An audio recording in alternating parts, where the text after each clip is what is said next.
में रह रही है, इस शादी की है और मेरे हिसाब से भी तो छोड़ के 3 साल से क्या कि क्राइम पेट्रोल का पावर है मेरे पास, एक क्राइम पेट्रोल देखती थी उसी का। इस वक्त पूरे भारत में एक बहुत बड़ी समस्या चल रही है, जिसमें कि पत्नियों ज्यादा पतियों को बहुत बुरी तरीके से पीड़ित किया जा रहा है और खासकर वो अपने दूसरे साथियों के साथ रंगरेलियां मना रही हैं और अपने पति के ऊपर फर्जी मुकदमे दर्ज करा रही है। इसी सिलसिले में आइए एक बेटे की माँ से बात करते हैं। बताइए क्या नाम है आपका? हमारा नाम उर्मिला सिंह भैया, लड़का के नाम नितेश सिंह। तो 5 साल हो गए भैया। लड़की के पिता जो है सरकारी जॉब करते हैं, वो रिटायर हो गए भैया। अभी कह रहे थे 2 लड़कियां हैं उनके, तो जब शादी करने गए भैया तब ये वो लड़का मेरा ITI कर रहा था, विकलांग है भैया।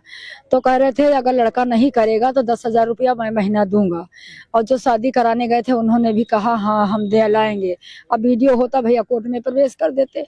अब बच्चा शादी हुई गई 3 साल भर में, जब तक वो लड़की आई मैं वो शादी में, तो बराबर एक बहन आई भैया, बराबर बहन आई। जब वो लड़का से हम सब लोग कहें कि जाओ तुम अंदर, तो जब गया भैया तो गेट से बाहर कर दिया। कहें हम दीदी मेरे बगैर सोएंगी नहीं, साली बोली आप बाहर लेटिए। तो 3-4 दिन रुकी भैया, जब जो जाए तब वो भगा दें बाहर। और दोबारा आई भैया, 2 साथ में बहन आई, यही करिश्मा करके पता नहीं कोर्ट में मुकदमा करना था, क्या रीजन था भैया, यही करके लड़का केवल भौरी गुनाहगार हुआ भैया।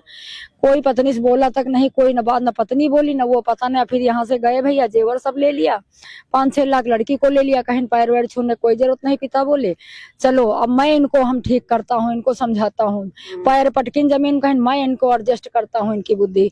फिर बोले नहीं, हमारे पति तब जिंदा थे, अब भैया नहीं, इसी टेंशन चले गए। फिर भैया क्या कहते हैं, यहाँ से जाके मुकदमा बेटा कोर्ट में कर दिया। फिर भैया वहां जाते हैं, जज बोलता है कि खर्चा दो। अब वहाँ फैमिली कोर्ट में खर्चा, जमानत बाहर से करवा लिया, फिर फैमिली कोर्ट कर दिया भैया खर्चे का। वहां जाते हैं भैया, जज बोलते हैं कि इनको खर्चा दो, न लड़का तुम जेल जाओगी।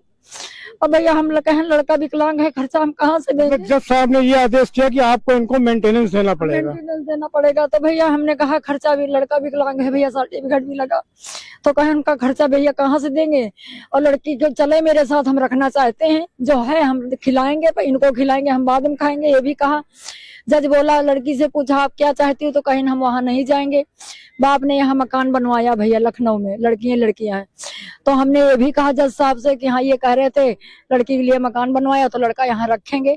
तो सर 2 में से एक निर्णय करा दीजिए, या तो लड़की को भेज दें, हम लड़की को रखने में राजी हैं, जो हम खाएंगे खिलाएंगे, या तो ये कह रहे थे लड़का रखेंगे, मकान बनवाया तो मेरे लड़के को रख लें, क्यों जिंदगी बर्बाद हो भैया। अब पति भी मेरे नहीं है, हाथ जोड़ के निवेदन किया, लेकिन वो बोले कुछ नहीं। उनका वकील बोला कि खर्चा नहीं दे रहे, 1 साल हो गया। तो बोला जज कि मतलब खर्चा नहीं दे रहे हैं तो इनके लड़के के नाम जो प्रॉपर्टी हो उससे निकाल लीजिए। अब क्या बताएं भैया, 1 बीघा खेत है उसी से निकाले भैया। क्या कोर्ट ने आदेश किया है कि ये लड़के वालों ने कहा है? नहीं भैया, कोर्ट ने, जज ने कहा, मतलब वो जो होता है कि मतलब इनका जो जमीन है लड़के के नाम या मकान कुछ भी हो, उससे खर्चा ले लो, निकालो। मतलब लड़के की संपत्ति से या तो उसको बेच के या उसको करके उनको मेंटेनेंस दिया जाए। मेंटेनेंस दो भैया। तो क्या करे बताओ, हम जब लड़की लाना चाहते हैं, लड़का रहने के लिए राजी है, पहले बात यही हुई थी। अब वो नहीं हमारे घर में रह गए, अब हमको कह रहे हैं कोर्ट में कि इनको प्रताड़ित करेंगे। अब सबसे यही बोल रहे थे, वकील भी कह रहा अब तुम प्रताड़ित हो जाओगी, ये पैसा इनके पास है और तुम कहाँ जाओगी, प्राइवेट है, तुम्हारे आदमी भी नहीं, तो अब तुमको जेले पहुंचे हैं। तो भैया हम रो रहे हैं बुढ़ापे में, अब क्या करें। देखिए ये एक तरह से खुल्लम खुल्ला वसूली का धंधा है, उनको चाहिए पैसा लड़की वालों को, और वो जबरदस्ती इनके पीछे वो कर रहे हैं। आइए इस सिलसिले में और भी बात करते हैं। ये नाम बताइए। मैं डॉक्टर एस मौर्य, भारतीय परिवार कल्याण समिति राष्ट्रीय अध्यक्ष। हमें ये संस्था बनाने की मजबूरी तब आई जब हमने देखा कि ये जो कोर्ट है, जो प्रशासन है हमारा, ये सिर्फ महिला को लेकर चलता है और उस महिला को लेकर चलता है जो पति पर केस करती है या पैसा लूटने का काम करती है, एक व्यवसाय करती है। जो महिला आयोग का दुरुपयोग ये महिलाएं कर रही हैं आज, कि पति पर केस लगाओ और तुम यार के साथ रहो। पति की प्रॉपर्टी में आपका आधा हिस्सा होगा, चाहे उसकी पूरी प्रॉपर्टी चली जाए, वो जो व्यवसाय कर रहा है चाहे उसका व्यवसाय बर्बाद हो जाए, चाहे वो माइंडली डिस्टर्ब हो जाए, चाहे पैरालिसिस हो जाए, चाहे उसको हार्ट अटैक हो जाए। कानून इस कदर खराब हो चुका है, ये किस तरह से कानून बनाते मेरी ये नहीं समझ में आता कि ये मशीन से फिट करते हैं या इंसान के दिल के साथ ये लोग कानून बनाते हैं। अगर एक महिला अय्याशी कर रही है तो ये पूरी महिलाओं को अय्याश लिख सकते हैं? नहीं लिख सकते। वोट बैंक बनाते हैं।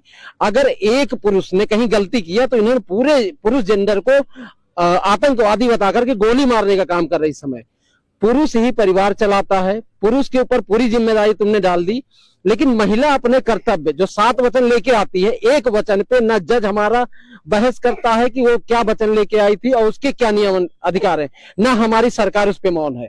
जैसे ही महिला कोई केस लिखवाती है, वो पुरुष को FIR भी लिख जाती थाने में और उसकी प्रॉपर्टी भी जब्त होने की और उसको जेल भेजने की तैयारी कर लेते हैं। इसमें सारे इनके कानून नियम लग जाते हैं, लेकिन पुरुष वही पे लीगल अपना सही चीज प्रूफ के साथ दिखाने जाता है तो ना तो उसका FIR दर्ज करते हैं और ना किसी महिला को आज तक इन्होंने जेल डाला या उसको सजा दी। तो ये जो जेंडर को लेकर के ये आप भेदभाव कर रहे हैं, पुरुषों को बर्बाद करने और लूटने का काम कर रहे हैं, जिस तरह से उनको आत्महत्या करने पर मजबूर कर रहे हैं, तो जब शासन प्रशासन नहीं सुनेगा तो हमको आवाज उठानी पड़ी।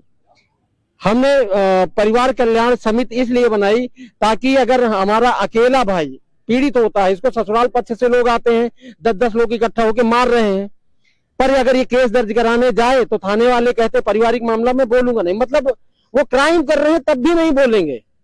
जब ये नौबत हमने देखा तब हमने संस्था बनाई कि अगर आप नहीं बोलोगे तो जब हम 10-20 लोग लेकर के जब न्याय करने पहुंचेंगे तो आप फिर बीच में मत आइएगा। इस बात को लेकर के हम इस संस्था को बनाए हैं और लोगों को न्याय देने के लिए अपने पुरुष समाज को और परिवार को जो तोड़ करके राज कर रहे हैं, हम इसको सही करने के लिए संस्था का गठन किए हैं। तो ये थे हमारे साथ पत्नियों से पीड़ित कुछ पुरुष जिनके की पूरा जीवन इस वक्त बर्बादी पे चल रहा है, इनसे वसूली भी की जा रही है। और आज मैं सबके बीच आया हूँ और जैसा भी आपने कहा पत्नी से प्रताड़ित, एक्चुअल में पत्नी से प्रताड़ित नहीं है, पत्नी को संरक्षण दे के जो बैठी है सिस्टम। अगर पत्नी कुछ गलत करती है तो हम थाने जाएं, कुछ लिखवाएं तो उस पर कार्रवाई हो, तो पत्नी प्रताड़ना नहीं है। लेकिन जब प्रशासन उस पर मौन धारण कर लेता है, कहता हम अब मजबूर हैं, प्रशासन खुद अपनी मजबूरी बताने लगता है।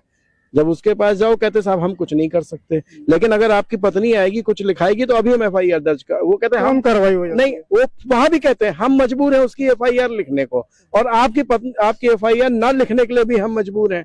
तो ये मजबूरी वाले अगर थाने में बैठेंगे, जज साहब मजबूरी है, सब मजबूरी करेंगे, और जेल भेजने में अगर ऑर्डर पास करना हो तो उधर आंसू गिरा और इधर ऑर्डर पास, मजबूरी सब दिखा रहे हैं। तो अभी एक नई चीज कुछ जैसे भी अभी यहाँ पे सुनने में आई है, जज साहब कह रहे हैं कि हम दूसरी शादी को मान्यता नहीं देते। अरे वो दूसरी शादी करके रह रही, सबूत दिखा रहा है बंदा। ये जो लड़की शादी एडमिट कर रही है उसको आप मानोगे, जो दूसरी इसके सबूत दिखा रहे हैं दूसरी शादी कर रही है जिसमें अपराध तय हो रहा है। ठीक है, अब मान लीजिए किसी ने कोई बम धमाका कर दिया, उसकी ID नहीं मिली तो उसकी वोटर ID नहीं मिलेगी, आधार नहीं मिलेगा तो बम धमाका नहीं मानेंगे आप, क्योंकि साहब उस आदमी को आइडेंटिफाई नहीं करोगे आप। तो ये कोई तरीके, ये तो संरक्षण देना हो गया। आप उस अपराध को जांच करिए, FIR लिखी है, IPC 494 होती थी कि बगैर तलाक लिए दूसरी शादी कर रही है तो उसमें सजा होनी चाहिए थी, उस सजा के सबूत दे रहे हैं सारे। वो ये कह रहे हैं कि हम इसको मानते ही नहीं दूसरी शादी को, और तुम गुजारा भत्ता दो। तो ये तो उस अपराध को संरक्षण देके इसके हैरेसमेंट का अपराध, और यही आप कोर्ट के रूम में बैठ के कर रहे हैं, और इसीलिए आप जज हैं। बात समझिए, आप कोई बाबू नहीं है, आप जज हैं, आपको जज करने की पावर दी गई है। तो जब आपके सामने ऐसे पुख्ता सबूत आ रहे हैं तो या तो जो सबूत ला रहा है उसकी जांच कर लीजिए, और जब वो FIR दर्ज करने की मांग कर रहा है, थाने में भी कर रहा है, तो इतने सबूत काफी है। जब लड़की कहती है मैं दहेज के लिए मारा पीटा, उतने पे तो आप FIR दर्ज कर लेते हो। 100 में से 99 झूठे पाए जाते हैं, आपकी चार्जशीट तक लग जाती है उसके ऊपर। अगर 100 मुकदमे दर्ज होंगे तो 99 में आप चार्जशीट भी लगा दोगे, और वो चार्जशीट झूठी भी निकलेगी वहां से। और जिसके कोई सबूत नहीं होते वो आप दर्ज कर रहे हो, लड़का सारे सबूत दे रहा है, 494 नहीं दर्ज कर रहे हो और 498 आप दर्ज कर लोगे। तो जब इस तरह से जब प्रशासन मौन रखेगा तो फिर या तो अपराधी बन जाएंगे, मार डाले, और या वो इनको मार दे। आजकल देख ही रहे, कोई पहाड़ से ढकेल रहा है, कोई कहीं ढकेले दे रहा है, कोई ड्रम में, ये सब समझ लीजिए ड्रम में नहीं पैक हुए हैं, अभी ज्यादा जिद करें, पत्नी को लाने की जिद करें, ड्रम में पैक कर दिए जाएंगे। तो ये जो अपराध को ये बढ़ावा कहाँ से मिल रहा है? सिर्फ प्रशासन जब महिलावादी हो गया है। कानून बनना चाहिए था गुण और दोष, सही और गलत में अंतर करने के लिए। सबसे अच्छा उदाहरण घरेलू हिंसा कानून, उसको बनाया जाना चाहिए था अपराध के आधार पे। इन्होंने क्या किया, जैसे आपको कहते हैं ना, दोषी इधर गए और आपके निर्दोष इधर आए। इन्होंने कहा सर बीच में लाइन खींच दो, पुरुष उधर सारे अपराधी, इधर सारी महिला निर्दोष। तो इन्होंने ये काम तो बाबू भी कर लेगा, क्या जरूरत है? पूछो भैया तुम पुरुष हो, जाओ फांसी चढ़ जाओ, तुम महिला हो, तुम निर्दोष हो। इसके लिए जज की क्या जरूरत है? इसके लिए इतनी बड़ी मशीनरी क्या जरूरत है? जब आपका कानूनी बायस्ड है तो सुनने की जरूरत ही नहीं है। बस एक चीज स्वीकार कर लो, तुमने शादी करी है, जाओ पैसा दो। इसके लिए जज की क्या जरूरत है? इतने बड़े प्रशासन की क्या जरूरत है सुनने की? फिर तो एक अजब सा ड्रामा चल रहा है। तो ये थे हमारे साथ पीड़ित लोग। बहुत से लोगों से हमारी बात हुई, इसमें सबका यही कहना है कि सरकार जो है इसमें औरतों को प्रोत्साहित कर रही है, उनको संरक्षण दे रही है, और पुरुषों को कोई भी न्याय नहीं मिल रहा, ना थाने से मिल रहा है, ना जजों से उनको न्याय मिल रहा है। जज भी उनसे कहते हैं कि हम दूसरी शादी मान्य नहीं करते हैं। तो आखिर ये पीड़ित पुरुष जाएं तो कहाँ जाएं? यही सवाल है आज पूरे भारत में और भारत के सिस्टम से, जुडिशरी सिस्टम से। मैं नीरज कुमार, प्राइम भारत, लखनऊ।